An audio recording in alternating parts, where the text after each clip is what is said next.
लोकतांत्रिक शो देश की बहस में मैं दीपक चौरसिया अपने तमाम दर्शकों का, अपने मेहमानों का, अपने पैनलिस्ट का वंदन करता हूं, अभिनंदन करता हूं, नमस्कार करता हूं। आप जानते हैं देश की बहस देश का इकलौता शो है जो लोकतांत्रिक तरीके से चलता है। हमारे दर्शक ही चुनते हैं कि किस विषय पर बहस होगी और हमारे दर्शक ही बहस की दशा और दिशा तय करते हैं पब्लिक के मंच में सीधे शामिल होकर। आज हमारे साथ जुड़ेंगे हर्षित द्विवेदी कानपुर से, अंशिका शर्मा नोएडा से, कुणाल भंवर इंदौर से और सुधाकर शरण दिल्ली से। लेकिन मैं आपको बता दूं सबसे पहले कि हमारी दर्शकों ने आज कौन सा बहस का मुद्दा चुना है। बहस का मुद्दा आज विकास की गंगा का है, जिसकी बात प्रधानमंत्री नरेंद्र मोदी ने आज अपने संसदीय क्षेत्र काशी में की है। काशी को 1500 करोड़ रुपए की सौगात दी गई है। इसी से जुड़ा हुआ हमारा आज का सवाल है। हमारा आज का सवाल है, क्या विकासवाद पर जीतेंगे यूपी का चुनाव। प्रधानमंत्री ने आज यही बात कही है। उन्होंने कहा है एक तरफ है भाई भतीजावाद और दूसरी तरफ विकासवाद।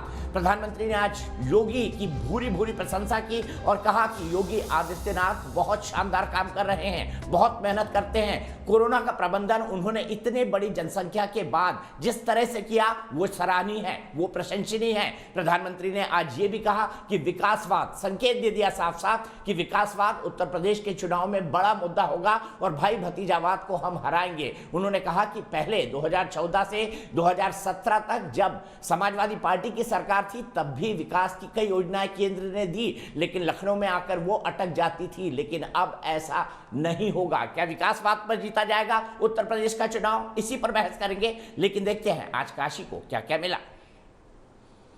हर हर हर हर महादेव की गूंज के साथ ही काशी विश्वनाथ की धरती से प्रधानमंत्री नरेंद्र मोदी ने साफ कर दिया कि आने वाले दिनों में विकासवाद पर ही चुनावी जमीन तैयार होगी। उन्होंने बनारस के अपने 27वें दौरे पर 1500 करोड़ की सौगात देते हुए भ्रष्टाचार और भाई भतीजावाद पर भी प्रहार किया। यूपी में सरकार आज भ्रष्टाचार और भाई भतीजावाद से नहीं, विकासवाद से चल रही है। आज यूपी में कानून का राज है। पीएम मोदी ने मंच से करीब 6 बार यूपी के मुख्यमंत्री योगी आदित्यनाथ की जमकर प्रशंसा की। काशी के लोग तो देखते ही हैं कैसे योगी जी लगातार यहां आते हैं, एक एक विकास योजना की समीक्षा करते हैं।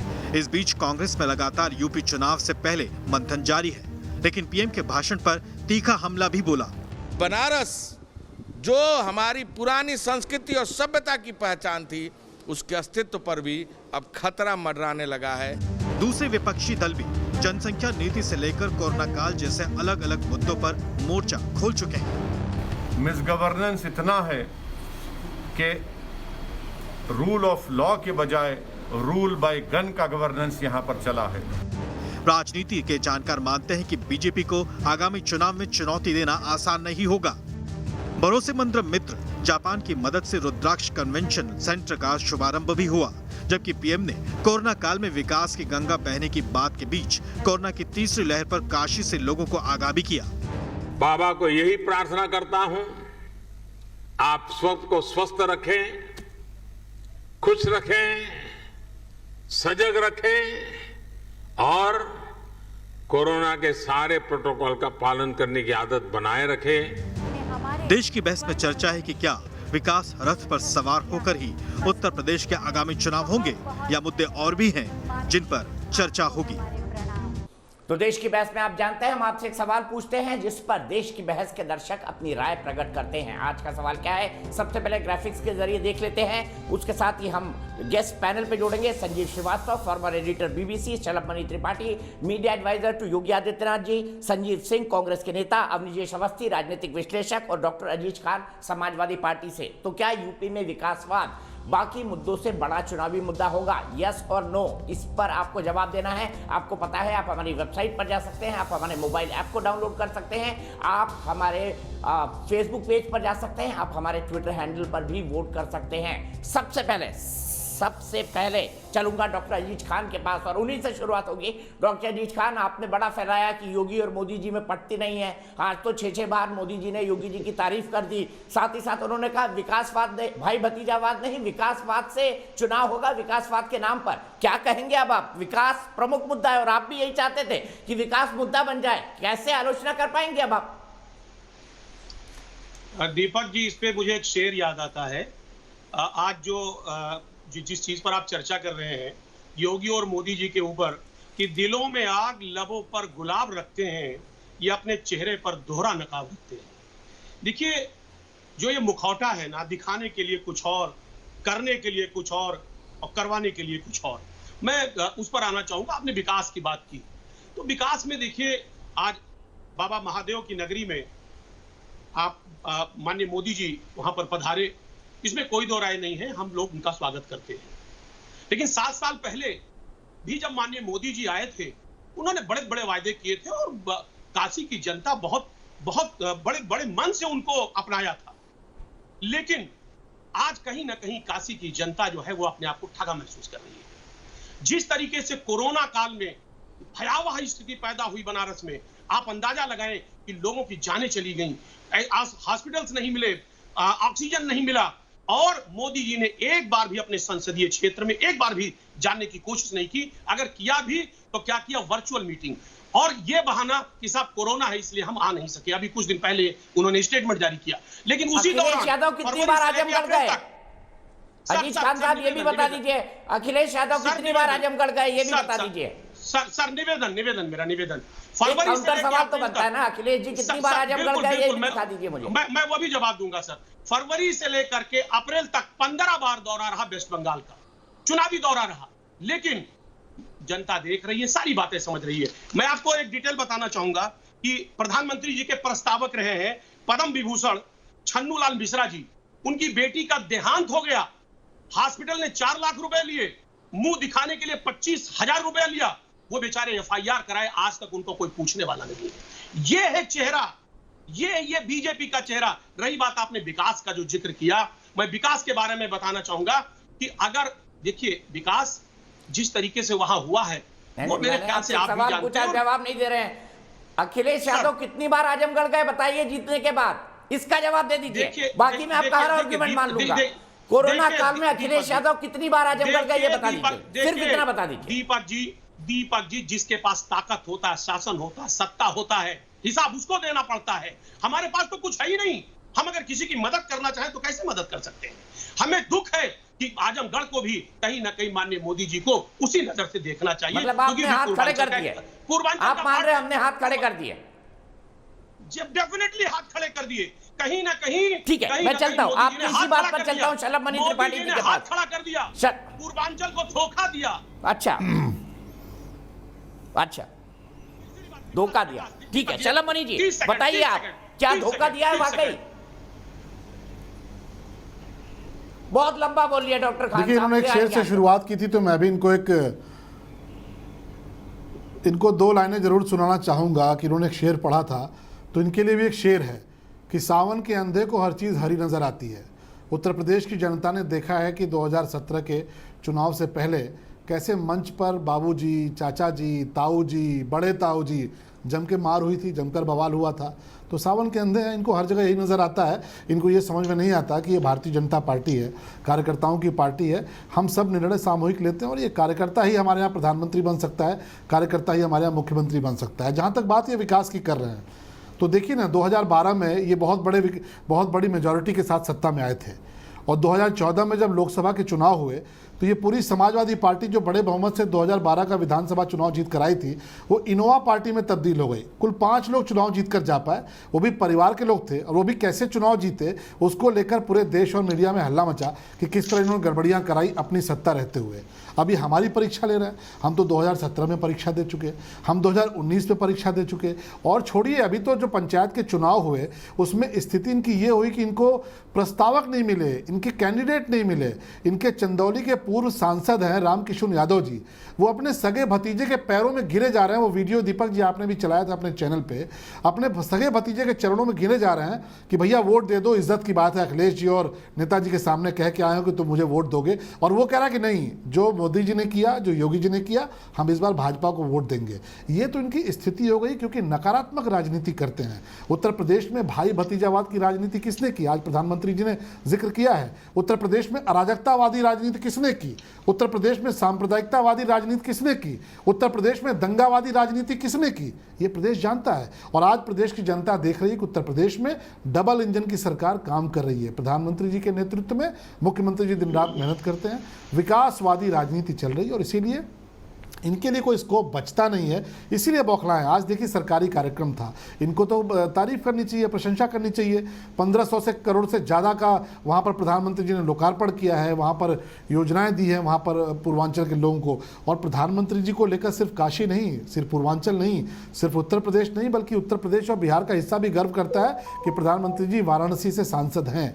और जिस तरह उन्होंने सेवा की है, जिस तरह दिन रात वो काशी के लोगों से जुड़े रहे हैं, एक एक व्यक्ति के दुख सुख का उन्होंने सुख दुख का हालचाल लिया है, छोटी से छोटी घटना पर उन्होंने रिएक्ट किया है और वहाँ पर कैसे बेहतर हो सकता है उसका प्रयास किया है। वो क्या तुलना करेंगे ऐसे लोगों से जो उत्तर प्रदेश में लखनऊ में रहते हुए अपने संसदीय क्षेत्र आजमगढ़ एक बार नहीं गए। योगी जी होकर चले आए, योगी जी आजमगढ़ गए, उन्होंने पूरी वहाँ पर बैठक की, लोगों को वहाँ पर जागरूक किया, आदेश दिए, निर्देश दिए। अखिलेश यादव जी अपने घर से नहीं निकल पाए। और छोड़िए सैफई कब गए? सैफई का गांव है, गांव वाले प्रतीक्षा करते रह गए। अब ये कहते हैं कि साहब हम पावर में नहीं है। अरे भैया, आपकी सरकार चार बार रही, नेताजी मुख्यमंत्री रहे, अखिलेश जी मुख्यमंत्री रहे और सैफई भी योगी जी जब होकर आए तो इनके लोगों ने क्या कुकृत्य किया कि एक योगी के आने के बाद वहां पर गंगा जल से उसका छिड़काव कराया इनके लोगों ने कि नहीं योगी जी सैफई कैसे आ सकते हैं। ये तो इनकी मानसिकता है। उत्तर प्रदेश की जनता देख रही है 2022 में इनको ऐसा जवाब मिलेगा कि उसके बाद ये चुनाव आयोग के दफ्तर जाने लायक भी नहीं बचेंगे। ठीक है दीपक जी 30 सेकंड मुझे दे देते प्लीज। संजीव सिंह जी, मुझे बताइए कांग्रेस में क्या मैं डॉक्टर खान बिल्कुल आऊंगा, सबका एक कमेंट होता है। संजीव सिंह जी मुझे बताइए, लगता है राहुल गांधी उत्तर प्रदेश की पॉलिटिक्स से रिटायर हो गए हैं? क्योंकि अब तो पोस्टर में भी प्रियंका दिखाई दे रही हैं। मुझे लग रहा है कि वो अमेठी प्रचार करने भी नहीं आने वाले हैं। संजीव सिंह जी आएंगे अमेठी प्रचार करने राहुल गांधी? क्योंकि पोस्टर में तो प्रियंका जी हैं। देखिए राहुल जी हमारे नेता हैं और अमेठी तक की चर्चा से मैं समझता हूं कि इससे ऊपर दीपक जी सोचना चाहिए। आज विपक्ष में एकमात्र नेता है जो देश के प्रधानमंत्री और भारतीय जनता पार्टी की गलत नीतियों का विरोध करता है जनहित में। तो इसलिए आप इस चर्चा को न करें कि अमेठी तक, वो पूरे देश को देख रहे हैं। दूसरी तरफ हमारी नेता प्रियंका जी लगातार लगी हुई, आपने अभी कोरोना काल से लेकर के अभी विपक्षी दल के साथी से बात कर रहे थे, वही एक नेता थी जब मजदूर पैदल चले आ रहे तो उसमें हमारी नेता प्रियंका जी थी। लल्लू जी उसमें कितनी बार जेल गए और हमने उस समय जो मजदूर आ रहे थे उनकी सेवा की।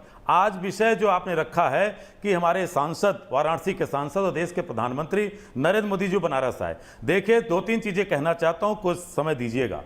पहली बात कि जब 2014 में नरेंद्र मोदी जी आए थे तो क्या कहा था कि ना मुझे किसी ने बुलाया है, ना मैं आया हूं, मुझे मां गंगा ने बुलाया। आप बताइए कि जो मां गंगा वेंटिलेटर पे पड़ी हुई थी, यानी जिसमें जल की अविरलता नहीं थी, आज उस मां गंगा को सीने को चीरा जा रहा है, उसमें नहर बनाई जा रही है। और हमने तो यही जाना था इतिहास से कि भगीरथ की गंगा हुआ करती थी, काशीवासी उत्तर प्रदेश के लोग जाने कि अभी मोदी गंगा बह रही है। दूसरी तरफ जिस बाबा विश्वनाथ का आज उन्होंने उद्घोष करके हर हर महादेव का नारा लगाया, आज बाबा विश्वनाथ के उस विश्वनाथ परिक्षेत्र में सैकड़ों शिवलिंग के साथ कई मंदिरों को जो काशी पुराण में वर्णित हैं उसमें उसको खंडित किया जा चुका है, जिसको लेकर के बनारस का आज जो हमारा धरोहर था वो नष्ट किया जा चुका है। और वहीं आज बनारस में हनुमान पोद्दार अंध विद्यालय है जहां पे मोदी जी ने विकलांगों को दिव्यांग कहा था। सैकड़ों की संख्या में दिव्यांग बच्चे जो अंध हैं, जो मुझे कहते हुए तकलीफ हो रही है कि आज जो सड़कों पर पिछले एक सप्ताह से यहाँ के वाराणसी के पेपर उठा के देख लीजिए तो ये है। तो मुझे लगता है कि मोदी जी अपनी असफलता और योगी जी की विफलता को छिपाने के लिए, अभी आपने कोरोना काल की चर्चा की, हमारे सलभ भाई कह रहे थे प्रयागराज से लेकर के कानपुर, कानपुर से लेकर बनारस, बनारस से लेकर के बलिया तक हमने गंगा के लहरों में हमने लाशों को तैरते देखा है। जो मोदी जी कह रहे थे कि काशी विकास कर रही थी, अविरल विकास कर रही थी, वहीं दूसरी तरफ हमने देखा कि इसी बनारस में जब लोग ऑक्सीजन सिलेंडर के लिए भटक रहे थे, एक भी ऑक्सीजन का प्लांट नहीं था प्रधानमंत्री के संसदीय क्षेत्र में, यह सत्यता थी। इसको लेकर के प्रधानमंत्री जी बात नहीं करते। आज 100 रुपए के ऊपर पेट्रोल और डीजल जा रहा है, किसान परेशान है, धान की खेती करनी है। आज जो आज 1200 रुपए में वो जुताई देता था, आज महंगी हो चुकी है। तो मुझे लगता है कि आज जिस तरह से प्रधानमंत्री जी का आगमन हुआ, ये सारे सब एक साथ लपेट रहे हैं को लेकर के जो भाई भतीजावाद की भी बात करी और उन्होंने ऑक्सीजन प्लांट की भी बात करी। मैं सीधे शलभ के पास चलूंगा। शलभ, मुझे बताइए, ये कह रहे कि मूर्तियों को खंडित कर दिया आपने, काशी को बर्बाद कर दिया, क्या ये हकीकत है? दीपक जी देखिए, ये तो इनका ऐसा झूठ है जिसका जवाब वाराणसी की जनता दे चुकी है। ये झूठ इन्होंने बहुत फैलाने का प्रयास किया और मुझे लगता है कि अगर जरा भी शर्म होगी तो वाराणसी की जनता की तो चिंता करेंगे, क्योंकि बनारस की जनता आज बात को लेकर आह्लादित है कि जो पौराणिक कथाओं में हमने देखा था कि कैसे जनता ने जिला पंचायत के चुनाव में आपको दिखा दिया था, आज वो दृश्य थोड़ा उसको विश्लेषण कर लीजिए भाई। अरे सुन लीजिए, आपका सुन लीजिए, बेचैन क्यों हो गए? झूठ खुलने का तो बेचैन हो गए।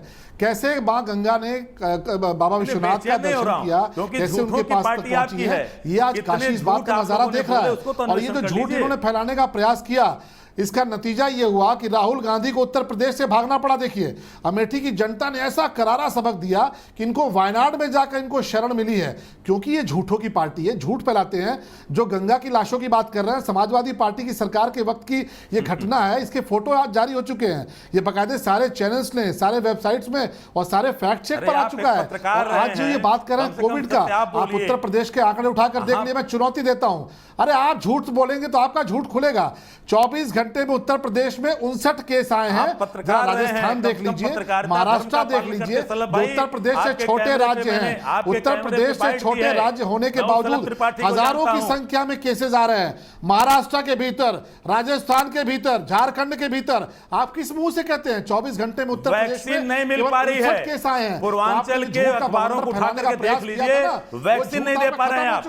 कहां आप बात करते हैं? नंबर 1 है वैक्सीनेशन में, उत्तर प्रदेश नंबर 1 आप है ना उत्तर प्रदेश में, राज्यों की बात करिए, वैक्सीन नहीं दे पा रहे हैं। तो वैक्सीनेशन को लेकर भारत को बदनाम किया। कोरोना की तीसरी लहर आने वाली है, प्रधानमंत्री जी कह रहे हैं। वैक्सीनेशन में भारत को बदनाम किया पूरी दुनिया के सामने। जी कह रहे हैं कि एक तरह से अपनी बात कर दी, प्रधानमंत्री जी दोनों ने अपनी बात कर दी। मैं सीधे संजीव जी के पास चलूंगा। संजीव भाई, हम दर्जनों बार काशी गए हैं, कई बार हम काशी में मिले हैं। मैं आपसे जानना चाहता हूं, क्या काशी बदली है? और उत्तर प्रदेश भी बदला है। आपको मालूम है अच्छी तरह से, मैं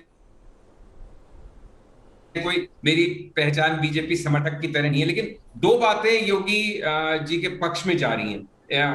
उनका एक तो ये छवि बन गई है कि व्यक्तिगत रूप से उन्होंने भ्रष्टाचार पे कड़ा प्रहार किया है। दूसरा, लॉ एंड ऑर्डर की जो बात आज प्राइम मिनिस्टर ने भी की, बहुत लोगों को ऐतराज है अभी भी वहां जिस तरह से लड़कियों के साथ हादसे हो रहे हैं, दलितों के साथ हो रहे हैं, लेकिन ओवरऑल कुल मिला के एक लॉ एंड ऑर्डर सिचुएशन में काफी इंप्रूवमेंट है वहां पे। और तीसरी बात, मतलब भ्रष्टाचार, तीसरी बात हिंदुत्व के तो वो चलते फिरते प्रतीक है। तो कुल मिलाकर जो स्थिति बन रही है आज उत्तर प्रदेश में, विपक्ष विभाजित है, तो योगी और बीजेपी ज्यादा स्ट्रॉन्ग फुटिंग पे नजर आते हैं। ये आरोप प्रत्यारोप का सिलसिला तो अब 2022 अप्रैल तक, जब तक चुनाव नहीं होंगे, चलता रहेगा। बट जो एक जमीन की सिचुएशन मुझे दूर से दिख रही है, मैं तो हाल में उत्तर प्रदेश नहीं गया हूं, ये भी मैं स्वीकार करूं, लेकिन जो लगता है, जो सुनते हैं, लोगों से बात होती है कि योगी आदित्य थोड़ा उनका अक्खड़ स्वभाव है, गुस्सा जल्दी आते हैं, इरिटेटेड हो जाते हैं। लेकिन भ्रष्टाचार के मामले में, और यूपी में जिस तरह का बैकग्राउंड है भ्रष्टाचार का, उसमें वो सबसे अलग हट के नजर आ रहे हैं। मैं रिपीट कर रहा हूं अपने आपको एक्चुअली। और हिंदुत्व के मामले में जो जनसंख्या कानून वो लेके आए हैं, इसका आप देखिए स्थिति की, यहाँ राजस्थान में कांग्रेस के हेल्थ मिनिस्टर ने उसका सपोर्ट किया है, कई जगह से उसके समर्थन में आवाज आ रही है। अब उसमें कुछ लोग सांप्रदायिकता देखेंगे भी, कुछ हद तक है भी, कहीं पे नजर, कहीं पे निशाना है भी उस बिल के पीछे, लेकिन जनता को ये पसंद आने वाला वाली बात है कि जनसंख्या कानून आए। तो ये सारे जो समीकरण बैठ रहे हैं उत्तर प्रदेश में और विपक्ष के जो हाल हैं, तो डेफिनेटली मोदी जी ने जो उनकी प्रशंसा की है, ये तो चुनावी प्रशंसा है, कितनी मन से की है, कितनी जुबान से की है, ये तो वो दोनों जाने। बट योगी आदित्यनाथ और बीजेपी अभी आगे चल रहे हैं विपक्ष के मुकाबले, ऐसा स्पष्ट लगता है। ठीक है डॉक्टर अजीज खान, मेरा सीधा सवाल आपसे, आप योगी जी का मुकाबला तभी कर पाएंगे ना जब शिवपाल जी को पार्टी में ला पाएंगे। तो शिवपाल जी को टिकट देंगे अखिलेश यादव, ये तो बता दीजिए हमें। देखिए दीपक भाई, योगी जी ने जो कारनामे किए हैं उत्तर प्रदेश में, अब किसी को साथ में लिया जाए या ना लिया जाए उसकी जरूरत नहीं है। समाजवादी पार्टी खुद ही बहुत पूरी तरह से सक्षम है। आपने विकास की बात की थी और अभी सलभ भाई ने कहा था साहब पिछड़ों की बात की थी। मैं इनसे 2-3 सवाल मेरा है मोटा मोटा, और ये नोट कर लें, इसका जवाब भी दें। इनका पिछड़ा प्रेम देखें कि अभी नीट का जो एग्जाम है मेडिकल का, जिस तरीके से 2017 से लेके अभी तक 10,000 सीटों में इन्होंने घपला किया है, ओबीसी समाज को नहीं दिया इन्होंने। और 2021 का अभी जो एग्जाम होने जा रहा है उसकी स्थिति भी इन्होंने क्लियर नहीं की। जो आरक्षण है पिछड़े समाज का, क्या ये देंगे या नहीं देंगे, पहला सवाल है मेरा। इन्होंने बांदा यूनिवर्सिटी में 16 प्रोफेसर की नियुक्तियां की हैं, जिसमें 11 ठाकुर हैं और 5 सवर्ण जात के हैं। ओबीसी कहां गया? दूसरी बात, 69,000 शिक्षकों की इन्होंने भर्ती की है, जिसमें सिर्फ 4% ओबीसी समाज को इन्होंने शामिल किया है। और ये पिछड़ा वर्ग आयोग ने भी इसमें सवाल खड़ा किया है। बाकी जो 23% ओबीसी हैं, उनको न्याय क्यों नहीं मिला?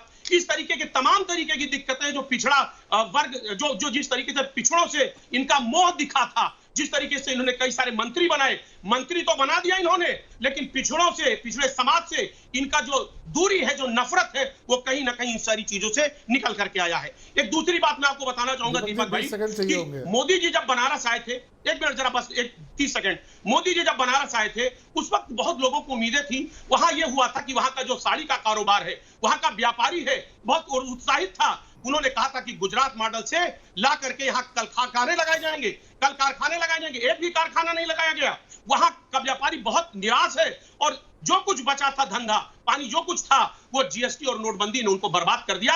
आज बनारस की जनता, बनारस के लोग, व्यापारी अपने आप को ठगा महसूस कर रहे हैं कहीं ना कहीं। रही बात नमामि बजा रहे हैं आप, कोई रिकॉर्ड नहीं है, ठगा हुआ महसूस कर रहे हैं। एक मिनट सुन लेते हैं, अवनी जय जी की बात भी सुन लेते हैं। अवनी जय जी, ठगा हुआ महसूस कर रहे हैं बनारस के लोग? बिल्कुल बिल्कुल ठगा हुआ महसूस कर रहे हैं। जो उम्मीदें थी, उस उम्मीद पे माननीय मोदी जी। दीपक जी लगभग आधा घंटा हो गया है, मैं सब बातें सुन रहा हूं। मैं समाजवादी पार्टी के प्रवक्ता जहां से अखिलेश यादव पढ़ करके आए ऑस्ट्रेलिया से, 4 दिन पहले ऑस्ट्रेलिया के एक सांसद ने कहा कि कुछ दिन के लिए योगी जी हमें दे देते तो हमारा भी ठीक हो जाता, जहां से पढ़ के आए अखिलेश यादव। महत्वपूर्ण बात यह है कि झूठ बोल करके, कुप्रचार करके लगातार, कभी ये कि प्रधानमंत्री और योगी में नहीं बन रही, ये सब कुछ, लेकिन विकास की जो सारी इन्होंने कहा कि काशी में ये नहीं हुआ, ये नहीं हुआ, ये नहीं हुआ, या उत्तर प्रदेश में ये नहीं हुआ। सबसे महत्वपूर्ण बात यह कि टीवी चैनल पर बैठ करके ये कहना बड़ा आसान है। आप काशी की जनता के बीच में जाकर के बोलिए ना कि यहाँ तो कुछ हुआ नहीं, तब जनता जवाब देगी ना आपको। और जनता सामने नहीं देती तो बटन से देती है, अगर आप नहीं जाएंगे तो भी बटन से देगी जवाब, और दे चुकी है, और कई बार दे चुकी है, बार बार दे चुकी है। उसके बाद आप कुछ लोग, 2-4 लोग यहाँ बैठ करके बोलते हैं, इससे क्या फर्क पड़ता है? महत्वपूर्ण बात यह है कि इस समय संजीव जी ने कहा कि लॉ एंड ऑर्डर के समय में, लॉ एंड ऑर्डर के संबंध में, करप्शन, भ्रष्टाचार के संबंध में, मैं उनसे एक बात के लिए थोड़ा सा डिफर करता हूं संजीव जी से, कि जनसंख्या नियंत्रण कानून जो लोग चाहते हैं, समाजवादी पार्टी और कांग्रेस कहे कि हिंदुत्व का है, ये तो मैं समझ में आता है। लेकिन अगर कोई पत्रकार के, अगर किसी भी जाति का, धर्म का, वर्ग का, वर्ण का, संप्रदाय का व्यक्ति अगर उसके साथ समान रूप से कानून लागू होता है, तो इसका मतलब आप पहले से ये मान रहे हैं, अगर उसको सांप्रदायिक कहते हैं, कि इसका मतलब जनसंख्या सिर्फ मुसलमानों की बढ़ रही है। इसका मतलब जो ही आपने ये कहा कि सांप्रदायिक कानून है, आपने स्वीकार कर लिया कि जनसंख्या जो जरूरत से ज्यादा बढ़ रही है मुसलमानों की बढ़ रही है। अगर आप मानते हैं कि सबकी बराबर बढ़ रही है तो कानून सब पे बराबर लागू होगा। इसलिए किसी हिंदुत्व का सवाल नहीं, इसमें किसी भी संप्रदाय का सवाल नहीं। ठीक है दीपक जी, बड़ी साफ सी बात है। एक 10 सेकंड और लूंगा। मुख्यमंत्री योगी कोरोना के काल में, कोरोना से पीड़ित होने के बाद, ठीक होने के बाद यूपी के एक एक जिले में खुद जाकर के जमीनी स्तर पर देखा है उन्होंने कि क्या कमी है, क्या और मिलना चाहिए। यूपी की और अमेरिका की जनसंख्या बराबर है। अब जो लोग परसेंटेज में बातचीत करते हैं वो जरा परसेंटेज में बताएं ना कि यूपी में और अमेरिका में कोरोना में क्या क्या हुआ, कितने लोग पीड़ित हुए, कितने लोग काल कवलित हुए, कितने लोगों को और बाकी चीजें नहीं मिली। जरा वाकई करें ना, जरा उसमें कंपैरिजन करें परसेंटेज में जो करते हैं। और बाकी बात रही है कांग्रेस की, तो कांग्रेस का तो एक सांसद है पूरे उत्तर प्रदेश में।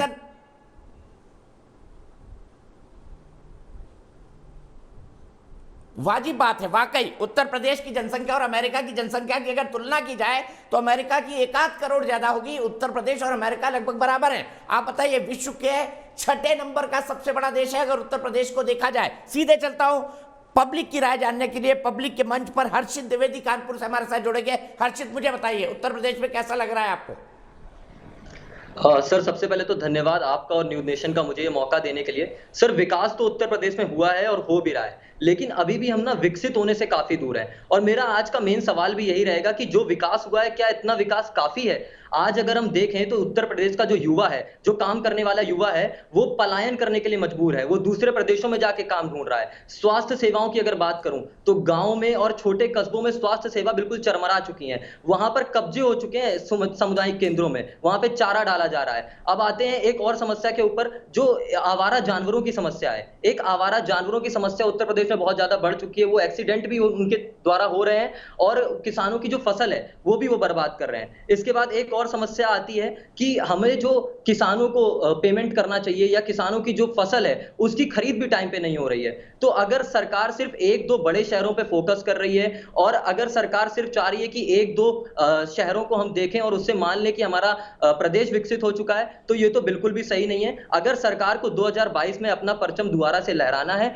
तो उन्हें जो सौंदर्यीकरण वो कुछ शहरों में कर रहे हैं या फिर जो विकास कार्य बड़े शहरों में हो रहे हैं, उन्हीं विकास कार्यों को छोटे शहरों में, छोटे कस्बों में भी लाना पड़ेगा। वरना जो जनता है छोटे कस्बों की, वो बिल्कुल खुश नहीं होगी हमारी जो मौजूदा सरकार है। क्या कहेंगे हर्षित की बात पर? देखिए, इन्होंने स्वास्थ्य सेवाओं की बात की, ठीक है, ये बात सही है कि विकास हो रहा है, विकसित होने से हम अभी थोड़ा पीछे हैं, पर हम प्रयास कर रहे हैं। हमारी नीयत साफ है, हमारी नीयत ईमानदार है। जहाँ तक आप बात कर रहे हैं स्वास्थ्य सेवाओं की, तो हर्षित जी मैं आपको एक चीज़ बताना चाहूँगा कि 2017 से पहले इस उत्तर प्रदेश में 36 जिलों में वेंटिलेटर नहीं थे, एक भी वेंटिलेटर नहीं था। और जब कोविड आया है उसके बाद आज की तारीख में हर जिले में 5 से 7 वेंटिलेटर उपलब्ध कराए गए हैं। आपने कोविड के दौरान देखा होगा सबसे ज़्यादा टेस्ट करने वाला राज्य उत्तर प्रदेश है, तब जबकि आज हमारे यहाँ जिस दिन कोविड का पहला केस आया था, हम पुणे के लिए भेजते थे कि वहाँ पर टेस्ट होकर आएगा तो हम रिपोर्ट बता जा पाएंगे, और 5 दिन लगते थे। आज उत्तर प्रदेश में सबसे ज़्यादा टेस्टिंग है, आज उत्तर प्रदेश में सबसे ज़्यादा वैक्सीनेशन है। आज उत्तर प्रदेश के आंकड़े अगर आप देखेंगे तो बाकी राज्यों में आज क्या स्थिति है, और तब जबकि उन्होंने पूरी तौर पर लॉकडाउन लगाया था, हमारे यहाँ आंशिक कोरोना कर्फ्यू हुआ। आप सब सड़कों पर भी निकले, ज़रूरी काम भी किया, लेकिन आप सबके सहयोग से नियंत्रण बहुत बेहतरीन तरीके से हुआ। जहाँ तक आप बात कर रहे हैं कि काम की बात और उत्तर प्रदेश में निवेश की बात है, तो आपको ही पता है कि चाइना से कंपनी, जर्मनी की फुटवेयर कंपनी कोविड काल में चाइना छोड़ के आके आगरा चली आई। बैबले स्कॉट जो लंदन की सबसे बड़ी कंपनी है पिस्तौल की, वो हरदोई चली आई। अभी आप देखिए कोरिया ने इन्वेस्टमेंट किया है, एशिया की सबसे बड़ी डिस्प्ले यूनिट नोएडा में लगी है। इस तरह के तमाम सारे जो निवेश हैं उत्तर प्रदेश में आ रहे हैं। लेकिन आप जानते हैं कि 2017 से पहले किस तरह के हालात थे। उत्तर प्रदेश में कोई निवेश नहीं करना चाहता था। क्यों?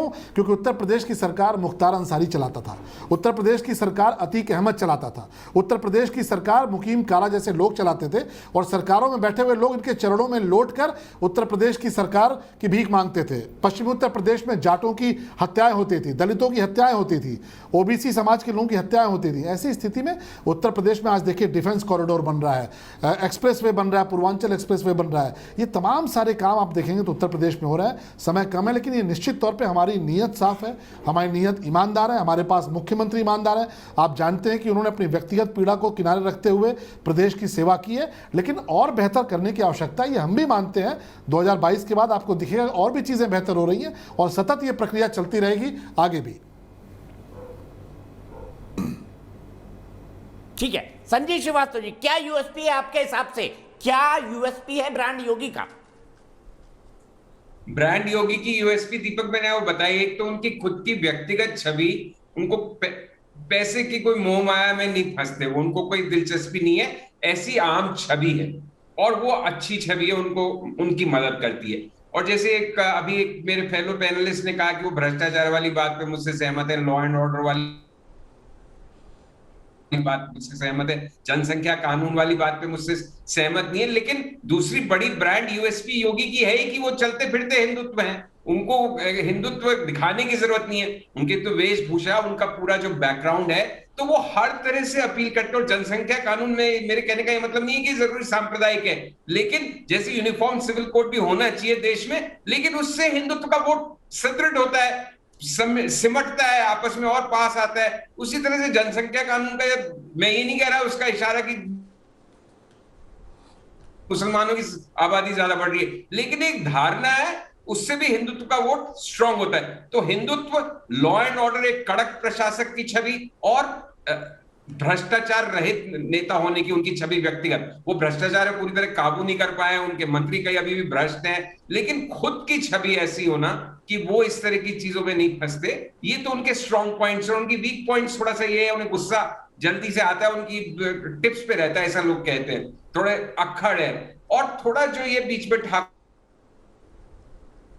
ब्राह्मण चला, लेकिन वो काफी हद तक अब शायद मैनेजमेंट हो रहा है उसका। तो अब जो चैलेंज है बीजेपी के सामने, एक तो वो जो पश्चिम उत्तर प्रदेश में किसान आंदोलन एक बड़ा चैलेंज रहेगा, इसके अन्य अलावा मुझे कोई बड़ा चैलेंज इसलिए लगता है कि विपक्ष में इस समय जिस तरह का बिखराव है, कोई बड़ा चेहरा मोहरा नहीं है, और योगी इन सब के फिलहाल ऊपर दिख रहे हैं मुझे दूर से। मैं गलत हो सकता हूं, लेकिन ये मेरा आकलन है। ठीक है, शलम मनी जी, सुरेंद्र राजपूत जी भी आ गए हैं, उनकी बात का जवाब देकर जाइएगा। ब्रांड योगी, ये कहना है योगी और मोदी का ब्रांड, बाकी ब्रांड फीके नहीं पड़ जाएंगे। सुरेंद्र राजपूत जी क्या कहते हैं आप? देखिए, जनता से बड़ा दीपक भाई ब्रांड कोई नहीं होता। पहले तो आप सब लोगों को नमस्कार। सच बात यह है कि brand Yogi, brand Modi, brand Akhilesh, brand Priyanka, brand Rahul, ये सब मीडिया की कयासबाजी हो सकती है। जनता आपसे कामों की अपेक्षा करती है, पिछले 5 साल के कामों का मूल्यांकन करेगी, और जब पिछले 5 साल के कामों का मूल्यांकन होता है दीपक भाई, तब यह पता चलता है कि अगर रोजगार परक विकास हुआ होता तो आज उत्तर प्रदेश में नौकरियों की बहार होती। डिफेंस कॉरिडोर अगर आ गया होता तो आज उत्तर प्रदेश में नौकरियों की बहार होती।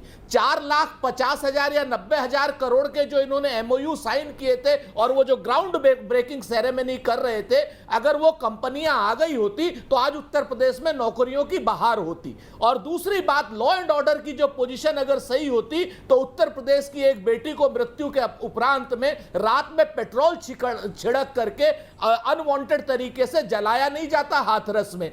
और अगर उत्तर प्रदेश में ब्रांड योगी ने काम किया होता तो गंगा में उतराती हुई लाशें नहीं मिलती, और पूरे के पूरे 300-400 किलोमीटर का गंगा का जो कैचमेंट एरिया है वो शमशान से कब्रिस्तान नहीं बना होता, और ऑक्सीजन की कमी से लोगों की मृत्यु नहीं हुई होती। आज उत्तर प्रदेश में जुमलों की बारिश तो हो रही है, लेकिन ग्राउंड रियलिटी में यह है कि बेरोजगार सबसे बड़ी संख्या में है उत्तर प्रदेश में। आज उत्तर प्रदेश में लॉ एंड ऑर्डर की स्थिति इतनी खराब है कि लोग अपनी बहन बेटियों को सुरक्षित नहीं मान रहे।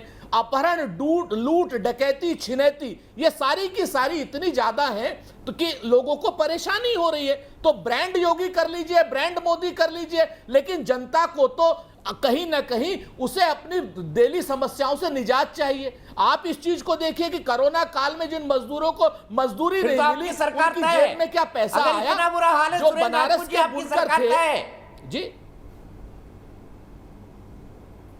नहीं, मैं आपसे बताऊं, हम तो जनता के बीच में, और हम चाहते हैं हमारी सरकार,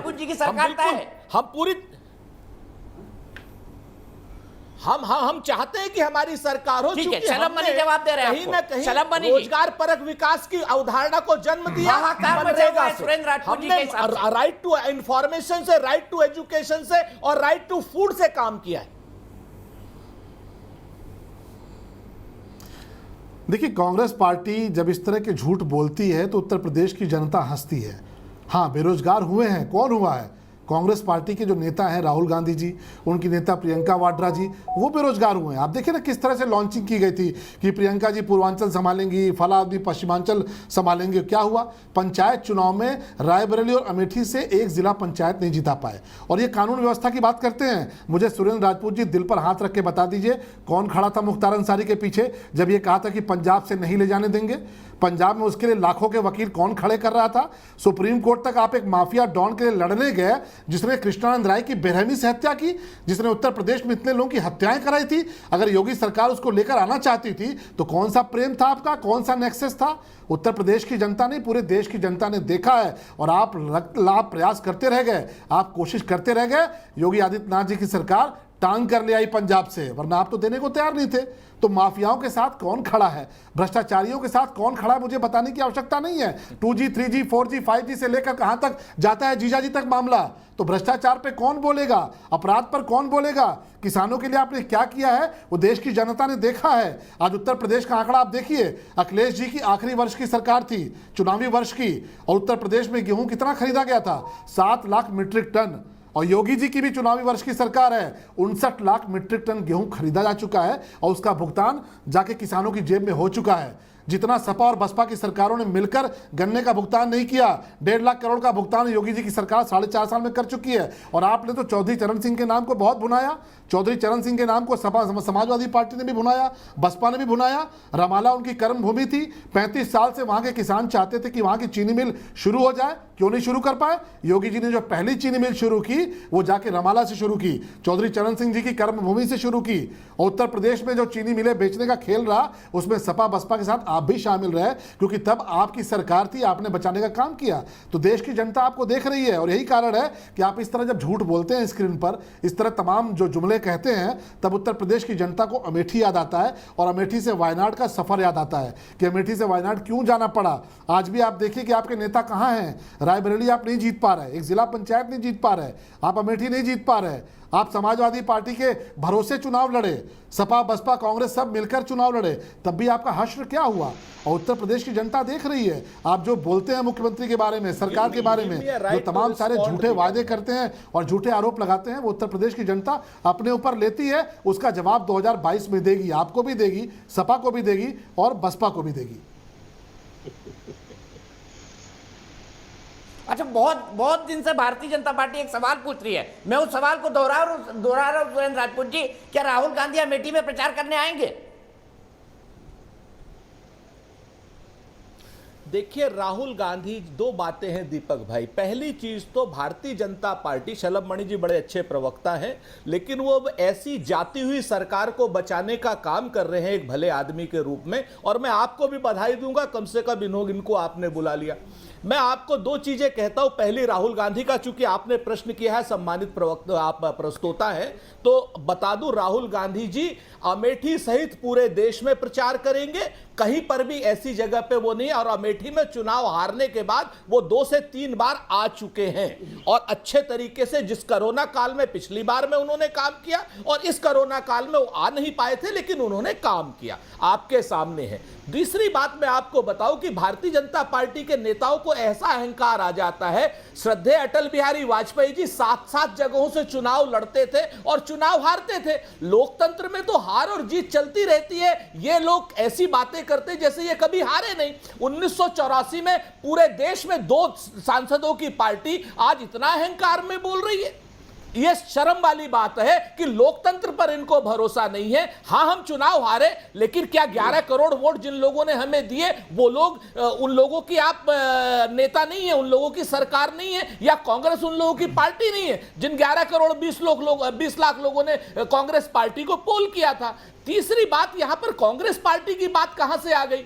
आप, जब आपके पास तथ्य नहीं होते और सत्य नहीं होता, आपके पास आंकड़े नहीं होते विकास के, बेरोजगारी के, तब आप निजी आक्रमण करने लगते हैं हमारे नेताओं पर। हम तो पूछते हैं हमारे नेताओं पर निजी आक्रमण कीजिए आप, लेकिन जनता को बेरोजगारी से तो निजात दिलाइए। आप निजी आक्रमण कीजिए हमारे ऊपर, हमें मंजूर है, लेकिन आप जनता को कानून व्यवस्था तो अच्छी दीजिए। आप जलती हुई लाशें जो है, जो बेटियों की हैं, उनको तो रोकिए। जो आपके पुलिस वाले जिस तरीके से रहते हुए पत्रकार पीट रहे हैं, उनको तो आप रोकिए। आप इनको तो रोकिए कि गंगा में बहती और उतराती हुई लाशें हैं, उनको तो आप ठीक कीजिए, सही तरीके से उनका अंतिम संस्कार कर दीजिए ताकि वो प्रेत योनि में ना जा सके। आप जो डिफेंस कॉरिडोर नाम पर आपने झूठ छल कपट का छलावा किया है, कुछ ले तो आइए। आप जो है, जो 4,90,000 करोड़ का आपने एमओयू साइन किया था, वो कम से कम 4 लाख करोड़ का निवेश ले तो आइए। आप कोई एक एक्सप्रेसवे खुलवा तो दीजिए। झूठ बोलेंगे आप रोजगार दे नहीं पा रहे हैं, रोजगार परक विकास दे नहीं पा रहे हैं, रोजगार विहीन विकास उत्तर प्रदेश सहेगा क्या? आप आज भी मनरेगा की डुगडुगी पीट रहे हैं। आप बगैर मनरेगा के आज उत्तर प्रदेश में अराजकता हो जाती। आप क्षमा मांगिए। क्या प्रधानमंत्री जी क्षमा मांगेंगे कि जिन्होंने मनरेगा को कहा था कि साहब ये तो फेलियोरिटी का एक वो ढिंढोरा है? आज आप आरटीआई की वजह से जितने पकड़े जा रहे हैं भ्रष्टाचार, उसके लिए कांग्रेस को आपको देन देनी चाहिए नहीं? राइट टू फूड की वजह से आप सबको राशन देने के लिए प्रतिबद्ध हैं, मजबूर हैं आप, क्योंकि हमने अधिकार दिया। अगर हमने अधिकार नहीं दिया होता तो इस देश को आपने भूखा मार दिया था, क्योंकि आप सिर्फ हम दो और हमारे दो पर भरोसा करते हैं, उन्हीं की सरकार पर भरोसा करते हैं। आपके पास अडानी और अंबानी को छोड़ करके कोई जनता नहीं है। ठीक है, अडानी और अंबानी के सिवा कोई नहीं है आपके पास। अल्लभ जी बताइए। अवनीश जी आ रहा हूं, और डॉक्टर साहब आपके पास भी आ रहा हूं। देखिए अब इन्होंने, सुरेंद्र जी राष्ट्रीय प्रवक्ता हैं, तो मैं थोड़ा राष्ट्रीय स्तर की इनसे बात करूंगा। अंबानी अडानी की बात करते हैं तो दीपक भाई आप ईमानदारी से बताइएगा कि अंबानी का नाम सबसे पहली बार आपने कब सुना? हमने तो एक फिल्म देखी थी कि एक व्यक्ति गया, उसने कहा कि भाई मुझे 5 सेकंड का समय चाहिए, सिर्फ 5 सेकंड का। वो मिलकर आया, अंदर पता नहीं कौन सा झोला छोड़ कर आया, और उसके बाद न जाने क्या क्या हुआ। मैं किसी पर आक्षेप नहीं लगा रहा, लेकिन अंबानी का नाम सबसे पहली बार किसकी सरकार में सुना आपने? और तो और छोड़िए, आपने जो तमाम स्विस बैंक खातों का नाम अगर आपने सुना अपनी याद में, तो कौन सी सरकार में सुना? इनके एक नेता थे, उनके बारे में मैं नाम नहीं लेना चाहता, लोग बताते कि जब वो मुंबई में लैंड करते थे, मुंबई में, तो वहाँ पर सोने चांदी का रेट बढ़ जाता था। तो मुझे कांग्रेस के भ्रष्टाचार के बारे में कुछ कहना नहीं है, देश की जनता खूब जानती है। टाटा कब बने, अंबानी कब बने, अडानी कब बने। जैसे लगता है कि 14 के पहले अंबानी अडानी थे ही नहीं, वो इस देश में केवल भूजा बेच रहे थे। 14 के बाद उन्होंने जो है सोना बेचना शुरू कर दिया। तो देश की जनता सुरेंद्र भाई खूब जानती है। और आप क्योंकि राष्ट्रीय प्रवक्ता हैं, तो मैं आपसे हाथ जोड़कर विनम्रतापूर्वक कहूंगा कि देखिए, कोई भी अपराध की घटना दुखद होती है, लेकिन आपके लोग जो इवेंट मैनेजमेंट करते हैं ना, प्रियंका वाड्रा जी और राहुल जी, क्यों नहीं जाते राजस्थान में? उत्तर प्रदेश के से 1/3 होते हुए राजस्थान आज बलात्कार प्रदेश बन गया है। आज उसका नाम राजस्थान की जगह लोग रेपिस्तान कह रहे हैं। क्यों नहीं गई प्रियंका वाड्रा, क्यों नहीं गए राहुल गांधी? वहां पर किस तरह बेटियों की हत्याएं हो रही हैं। और आपके मुख्यमंत्री ने क्या लिखा कि जिस बच्ची के साथ बलात्कार हुआ, आप उसको लिखते हैं, मुख्यमंत्री ट्वीट करते हैं कि साहब वो तो अपनी मर्जी से घूमने गई थी, उन्होंने फर्जी आरोप लगा दिया। ये संवेदनहीनता आपकी है। लेकिन ठीक है, आप ऐसे रहिए ताकि आपको जनता सबक सिखाती रहे। जनता ने बहुत वर्षों तक आपको झेला है, ऐसा नहीं है। अब जनता आपको झेलने को तैयार नहीं है। कितनी बार राहुल जी आपने कह दिया, मैं आप पे सवाल नहीं उठाऊंगा, लेकिन जरा बता दिएगा दीपक जी को कि चुनाव हारने के बाद कितनी बार अमेठी आए हैं। मैं उस पर विषय पे नहीं जाना चाहता, लेकिन खैर उत्तर प्रदेश की जनता चाहती भी नहीं कि वो अमेठी आए, ईमानदारी की बात है। क्योंकि जो हश्र आपने अमेठी रायबरेली का किया है ना, वो प्रदेश की जनता ने देखा है। बाकी भ्रष्टाचार के विषय पर कांग्रेस को क्या बोलना, कांग्रेस किस मुंह से बोलती है। और दूसरा, आपने उस सवाल का जवाब नहीं दिया कि डॉन मुख्तार अंसारी से कौन सी दोस्ती थी आपकी और आपके प्रियंका वाड्रा और राहुल गांधी जी की, कि आपने लाखों के वकील खड़े कर दिए कि हम मुख्तार अंसारी को उत्तर प्रदेश नहीं जाने देंगे। और हमारी सरकार टांग के ले आई, चोट पर टांग के ले आई। मुख्तार अंसारी से इस रिश्ते के बारे में जरा देश की जनता को जरूर बता दीजिएगा। सुरेंद्र भाई, आप राष्ट्रीय प्रवक्ता हैं, इसलिए आपसे पंजाब की बात भी कर ली, राजस्थान की बात भी कर ली। राजस्थान जो रेपिस्तान हो गया, थोड़ा उसके बारे में बताइएगा कि प्रियंका वाड्रा को क्या राजस्थान में जो रेप की घटनाएं होती हैं उस पर क्या तकलीफ नहीं होती क्या? राहुल गांधी जी को तकलीफ नहीं होती क्या? लेकिन ये तो राजनीति करने के लिए ये जो इवेंट मैनेजमेंट करते हैं कि हंसते हुए मुस्कुराते हुए, देश के लोगों ने देखा था कि आप हाथरस कैसे पहुंचे थे, वहां पर क्या किया आपने, किस तरह आपके नेता ने वहां पर दंगे फैलाने के प्रयास किए, वो भी देश की जनता ने देखा कि वहां पर जाके जातीय दंगे आपने फैलाने के आपके नेता ने प्रयास किए, उनके खिलाफ मामला भी दर्ज हुआ। तो देश की जनता खूब जानती है कांग्रेस पार्टी को, मुझे बताने की कोई आवश्यकता नहीं। मैं 2% बता पाऊंगा, लेकिन अंबानी और दुनिया भर के जो आप बताते हैं वो सारी कहानियां 2014 के पहले कौन भूजा बेच रहा था, ये भी देश को बताइएगा। ठीक है, अंशिका शर्मा मेरे दर्शक नोएडा से जुड़ गई हैं और साथ ही साथ मेरे साथ चारू प्रज्ञा आ गई हैं, भारतीय जनता पार्टी की राष्ट्रीय प्रवक्ता। अंशिका जी, आप नोएडा में हैं, बताइए कैसी चल रही है उत्तर प्रदेश की सरकार, क्या लग रहा है आपको, सुरक्षित महसूस करती है? जी सर, सर पहले थैंक यू वेरी मच। पहले तो आपने मुझे इस पैनल का हिस्सा बनाया। और सर अभी मैं सबकी बातें सुन रही थी और मुझे इस बात का बहुत ही अफसोस हुआ कि हम अभी सेकेंड वेव जैसी सिचुएशन से गुजर चुके हैं, थर्ड वेव हमारे सर पे खड़ी है और हम साथ में बैठ के इतने अहम मुद्दों के ऊपर डिस्कशन कर रहे हैं, रेप जैसे टॉपिक्स के ऊपर डिस्कशन कर रहे हैं और यहाँ पे इन टॉपिक्स को सिर्फ और सिर्फ पॉलिटिक्स बना के छोड़ दिया है। हम लोग ये बात कर रहे हैं कि किसी भी रेप में इस पॉलिटिकल लीडर का इन्वॉल्वमेंट था या इस पार्टी का इन्वॉल्वमेंट था। हम ये बात ही नहीं कर रहे हैं कि मेन रीजन था रेप, ये चीज है। और उसके अलावा अगर रही बात क्या कहते हैं इस वक्त यूपी में किस तरीके से मोदी जी इस कार्य में निरंतर लगे हुए हैं कि किस तरीके से उनकी सत्ता यहाँ बनी रहे, तो आज उसका साफ उदाहरण हमें देखने के लिए मिला था जब उन्होंने वाराणसी में जाके अपनी एक बहुत ही अच्छी स्पीच सबको दी थी। उन्होंने बहुत सारी ऐसी स्कीम्स बताई जो उन्होंने इस बार वाराणसी के लिए लागू की हैं और साथ में उन्होंने ये भी बताया कि उन्होंने 1500 करोड़ रुपए वहाँ पे दिए हैं। तो और साथ में उन्होंने ये भी चीजें बताई कि किस तरीके से वहाँ के डेवलपमेंट में किस तरीके से कितने रुपए अलग अलग जगहों पे दिए गए हैं जिससे कि वहाँ का और ज्यादा डेवलपमेंट हो पाए। पर सर मुद्दा ये है कि जिस जगह पे जी सर ठीक है, बहुत बहुत शुक्रिया अंशिका। डॉक्टर अजीज खान, देखिए कम्युनिकेशन इसको कहते हैं। प्रधानमंत्री ने आज भाषण दिया और अंशिका को मालूम पड़ गया कि काशी में क्या क्या हुआ है। आपके लीडर्स क्यों नहीं कम्युनिकेट कर रहे हैं भाई? नहीं, बहुत बेहतर बात है दीपक भाई, लोगों को सुनना भी चाहिए। और वैसे भी ये विजन की सरकार नहीं है, टेलीविजन की सरकार है, तो जाहिर सी बात है कि प्रचार प्रसार और इवेंट मैनेजमेंट तो इनका कला है और ये करते हैं, अच्छी बातें करना भी चाहिए।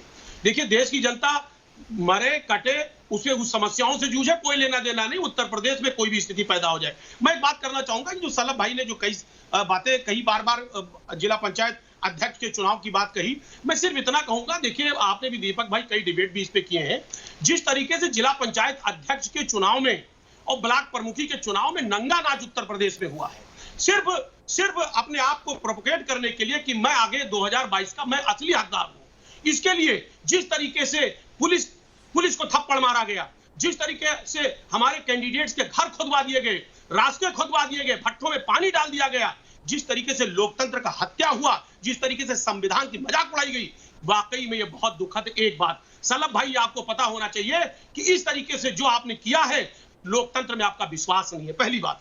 दूसरी बात, कई मुद्दे रखे गए अभी यहाँ पर कि पूर्वांचल एक्सप्रेस बनाया, और ये मैं कहूं पूर्वांचल एक्सप्रेस तो कहीं ना कहीं न्यू हमने उसका रखा था, लेकिन आज तक वो भी तैयार नहीं हुआ। बुंदेलखंड एक्सप्रेस, यही नहीं पता कि कहां से शुरू होंगे कहां से उतरेंगे, उस पे हम कोई अता पता नहीं। लेकिन जो मेन मुद्दे पे मैं बात करना चाह रहा हूं कि साहब, इन्होंने अभी बात की नमामि गंगे की, कि गंगा की सफाई 20,000 करोड़ रुपए नमामि गंगा के बतौर प्रोजेक्ट आया और आज तक उस पे काम हो रहा। गंगा बिल्कुल साफ नहीं हुई। जिस मां गंगा ने बुलाया था माननीय मोदी जी को, आज गंगा से धोखा हो गया। दूसरी बात, प्रोफेसर जीवी अग्रवाल साहब अनशन करके वहां उनका डेथ हो गया, लेकिन आज तक गंगा पहले जैसी थी, कहीं गंगा में किसी प्रकार का कोई बदलाव नहीं आया। दूसरी बात मैं आपको बताना चाहूंगा, आज वही काशी है। WHO ने रैंकिंग की है, 15 प्रदूषित शहरों में 3rd नंबर काशी आता है। क्या विकास आपने किया है? सिर्फ लोगों से छलावा किया है, धोखा दिया है। उत्तर प्रदेश में सीधे अवनी जैन जी के पास, अवनी जैन जी के पास आपके पास आऊंगा, मैं अवनी जैन जी के बाद आपके पास आऊंगा। अवनी जैन जी, क्या सिर्फ छलावा किया है भारतीय जनता पार्टी ने?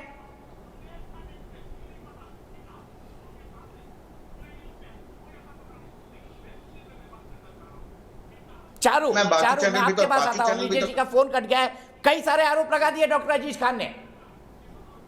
देखिए दीपक जी, मुझे समाजवादी पार्टी के नेताओं की बात इसलिए समझ में आती है, इनके पास समय नहीं था आंख खोलकर क्या विकास हो रहा है देखने का, क्योंकि इनका सारा समय तो वैक्सीन हेजिटेंसी बढ़ाने में ही बीत रहा था। इनका सारा समय तो वैक्सीन को लोग ना लें, इसका प्रचार कैसे करें, ये सोचने में बीत रहा था। तो कोई बात नहीं, हो सकता है इन्होंने अब तक आंख खोल के देखा ना हो दुनिया इनकी आसपास कितनी बदल गई है, लेकिन नहीं देखी तो मैं बता देती हूँ। गलत गिनती अगर ये गिन रहे हैं तो मैं इनको सही गिनती भी गिनवा देती हूँ। जब आप उत्तर प्रदेश के युवाओं की बात करते हैं तो चलो 4 लाख नौकरियां तो सरकारी मिली, पर इसके अलावा आप जानते हैं कितनी एमएसएमई नई शुरुआत हुई है उत्तर प्रदेश में? 50 लाख। अब आप लगाइए हिसाब और बताइए उसमें कितने युवाओं को नौकरी मिली होगी। 10 लाख सेल्फ हेल्प ग्रुप्स महिलाओं के लिए शुरू हुए हैं, 10 लाख। अब एक सेल्फ हेल्प ग्रुप में 10 महिलाएं भी होंगी तो 1 करोड़ ये महिलाएं हो गई। घरों में शौचालय बनाने से लेकर गैस देने तक, सस्ते घर देने तक, बिजली देने से लेकर सड़क देने तक, सारा काम मोदी जी ने, योगी जी ने करा है। और इसका नतीजा इन लोगों ने अपनी आंखों से देखिए। देखिए सारे समीकरण बनाकर देख लिए इन्होंने। 2017 में यूपी के लड़के चुनाव लड़ने साथ निकले थे, लेकिन यूपी ने जवाब दे दिया। 2019 में उससे भी 2 कदम आगे चले गए। 2 कदम आगे जाके बोलते हैं अब तो हम बुआ भतीजा और यूपी के लड़के सारे मिलजुल कर चुनाव लड़ेंगे। उसके बाद भी इन्होंने नतीजे देख लिए। तो देखिए सच्चाई ये है कि आज की तारीख में विपक्ष जो है विफल है, इन्हें कुछ करने को नहीं मिलता। तो ये 2 काम करते हैं। एक तो फेक न्यूज फैलाते हैं। फेक न्यूज फैलाने का काम ये ऐसे करते हैं, भाई सारी अथॉरिटीज, सरकारी अथॉरिटीज जो फैक्ट्स एंड फिगर्स आपको दिखा रही है प्रूफ के साथ, वो पढ़े बिना डिबेट पर बैठते हैं और गलत गिनती सुनाते हैं। दूसरा काम, हर बात में, हर शब्द के बीच में ये जातिवाद ले आते हैं, ये रिलीजन ले आते हैं, ये कम्युनलिज्म ले आते हैं और ये सोचते हैं किसी तरीके से, जिस तरीके से बांट कर ये अब तक राजनीति करते आए हैं हमारी जनता को, ये आगे भी करते रहेंगे। लेकिन देखिए दुनिया की आंखें खुल गई हैं, उत्तर प्रदेश की आंखें खुल गई हैं।